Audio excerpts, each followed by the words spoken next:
భూమి కేవలం 5,000తో 605 గజాల భూమిలో 630 స్క్వేర్ ఫీట్ సింప్లెక్స్ హౌస్ కేవలం 36 లక్షలు మాత్రమే. కాంగ్రెస్ శ్వేతపత్రం, బీఆర్ఎస్ శ్వేతపత్రాలపై బీజేపీ రాష్ట్ర అధ్యక్షుడు కిషన్ రెడ్డి స్పందించారు. అటల్ బిహారీ వాజ్పేయి జయంతి సందర్భంగా పలు సేవా కార్యక్రమాలలో పాల్గొన్న BJP Telangana chief Nampally party ఆఫీసులో మీడియాతో మాట్లాడారు. కాంగ్రెస్ శ్వేతపత్రం, బీఆర్ఎస్ శ్వేతపత్రాలు రెండు అవినీతి పత్రాలే అని ఆరోపించారు. ప్రజలను మభ్యపెడుతూ ఆ రెండు పార్టీలు రాజకీయ లబ్ధి పొందుతున్నాయని విమర్శించారు. ఇచ్చిన గ్యారంటీల అమలుకు కాంగ్రెస్ ప్రభుత్వం కృషి చేయాలని సూచించారు. తెలంగాణలో ఈ నెల 28న కేంద్ర హోంశాఖ మంత్రి అమిత్ షా పర్యటన ఉంటుందని అన్నారు. అన్ని మండలాల అధ్యక్షులతో సమావేశం నిర్వహించబోతున్నామని వెల్లడించారు. మిత్రులందరికీ నమస్కారం.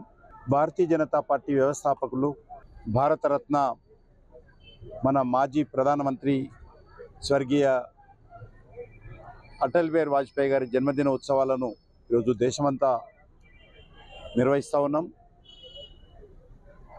ఈ సందర్భంగా స్వచ్ఛ భారత్ కార్యక్రమాలు కానీ, సేవా కార్యక్రమాలు కానీ,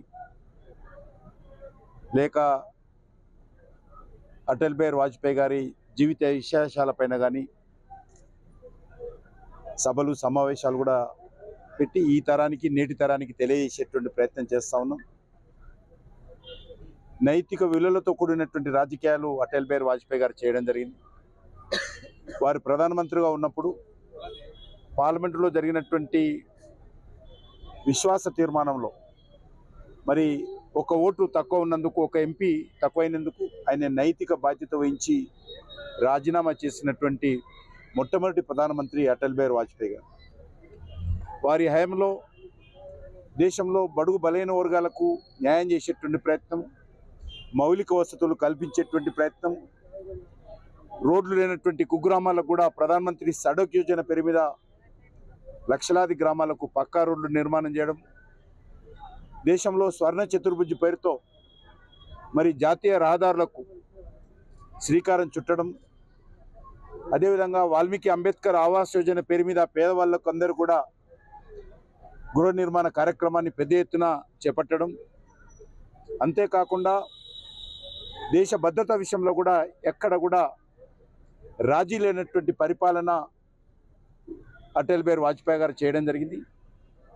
అనేక దేశాల, అమెరికా, యూకే లాంటి దేశాలు కూడా బెదిరించి మీరు అణుపరీక్షలు చేయకూడదని చెప్పినా కూడా లెక్క చేయకుండా, అనేక రకాల నిషేధాలు పెట్టినప్పుడు కూడా లెక్క చేయకుండా ఆ రోజు పోఖ్రాన్లో అణుపరీక్షలు నిర్వహించి భారతదేశం అణుశక్తి దేశంగా ప్రపంచ చిత్రపటం ముందు నిలిపినటువంటి గొప్ప వ్యక్తి అటల్ బిహారీ వాజ్పేయి గారు.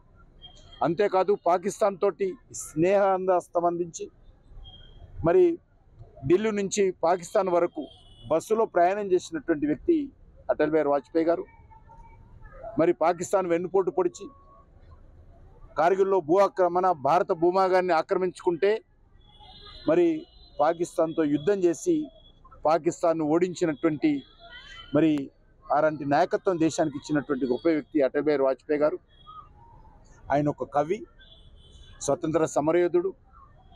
ఆయన మరి ఉపన్యాసం ఇస్తుందంటే అనేక దూర ప్రాంతాల నుంచి కూడా పెద్ద ఎత్తున ప్రజలు వచ్చి ఆయన ఉపన్యాసం వినేటువంటి మరి పరిస్థితి మనం చూసాం. అలాంటి గొప్ప వ్యక్తి జన్మదిన సందర్భంగా ఈరోజు అనేక కార్యక్రమాలు ఇక్కడ కూడా మీరు చూశారు. ఇక్కడ రక్తదాన శిబిరాలు కానీ, పేదవాళ్లకు ఆదుకునేటువంటి కార్యక్రమాలు కానీ చేపట్టడం జరిగింది. ఈరోజు హైదరాబాద్ నగరం అంతా కూడా ప్రతి మున్సిపల్ డివిజన్లో ఏదో ఒక రకమైనటువంటి కార్యక్రమం భారతీయ జనతా పార్టీ ద్వారా హైదరాబాద్లో జరుగుతుంది. దేశమంతా కూడా ఈరోజు ఆ రకంగా జరుగుతుంది. ఈ సందర్భంగా సుపరిపాలన దినోత్సవం కింద ఈరోజు భారతీయ జనతా పార్టీ కేంద్ర ప్రభుత్వం నిర్వహిస్తూ ఉన్నది. మరి గుడ్ గవర్నెన్స్ డే కింద కేంద్ర ప్రభుత్వము అనేక రకాల కార్యక్రమాలు ఈరోజు చేపట్టడం జరిగింది. మనం చూస్తూ ఉన్నాం. పేద ప్రజలకు అందేటువంటి సంక్షేమ కార్యక్రమాలన్నీ కూడా ఏ ఒక్క మధ్యదళారీ లేకుండా, దోపిడీ లేకుండా, కమిషన్ లేకుండా పేదవాళ్ళందరికీ అందేటువంటి కార్యక్రమం ఈరోజు నరేంద్ర మోడీ గారు చేపడతా ఉన్నారు. అటల్ బిహారీ వాజ్పేయి గారు స్ఫూర్తితో, ఆయన అడుగుజాడల్లో ఈరోజు నరేంద్ర మోడీ గారు కూడా మరి వాజ్పేయి గారి అడుగుజాడల్లో ఒక మంచి పరిపాలన గత 9.5 సంవత్సరాలుగా ఈ దేశానికి అందిస్తూ ఉన్నాడు. మరి ఆ రకంగా వాజ్పేయి గారి యొక్క స్ఫూర్తి, వాజ్పేయి యొక్క చూపినటువంటి బాట ఈ తరానికి, నవతరానికి, ప్రత్యేకంగా రాజకీయ పార్టీ కార్యకర్తలకు ఎంతో ఆదర్శం అని చెప్పి ఈ సందర్భంగా మనం చేస్తాం.